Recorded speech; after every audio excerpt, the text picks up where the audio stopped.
پاکستان کے سیاسی خاندانوں کو ان کے اوپر کپڑے لگانا چاہتی ہے۔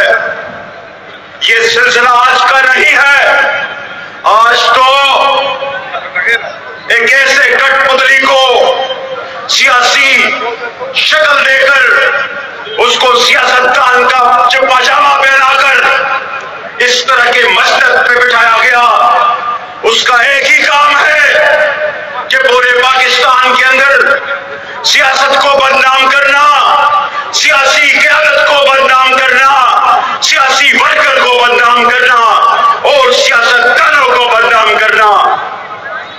وہ اپنے پروگرام کے تحت پاکستان کے عوام سے کو بیوقوف بنا کے پاکستان کے عوام کو مختلف قسم کے پروگرامات دکھا کے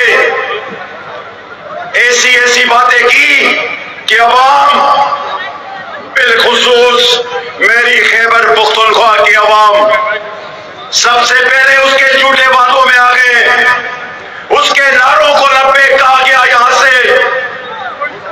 اسی طاقت کی بنیاد پر اس نے اسٹیبلشمنٹ کے ساتھ گٹھ جوڑ کیا اور پاکستان کے عوام پہ مسلط ہوا۔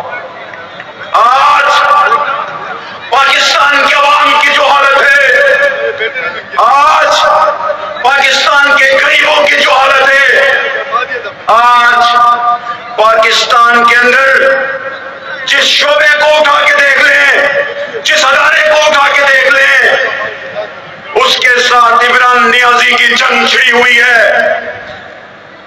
اس نے اپنے کسی محسن کو نہیں چھوڑا، اس نے اپنے سیاسی محسنوں کو بھی انجام تک پہنچایا، اس نے اپنے دیگر محسنوں کو بھی انجام تک پہنچایا، بالآخر ان محسنوں کو بھی انجام تک پہنچایا جن کی انگلی پکڑ کے یہ وزیر اعظم کے عہدے تک پہنچا تھا۔ تو یہ مسخرہ آج پاکستان کے عوام پہ مسلط ہے۔ اس نظریے سے پاکستان کے عوام کو آزادی دینی ہوگی۔ آج پاکستان کے سیاسی جماعتوں کی جو ذمہ داری ہے، پاکستان کے عوام ابھی سیاست سے غیر متعلقہ ہوتے جا رہے ہیں۔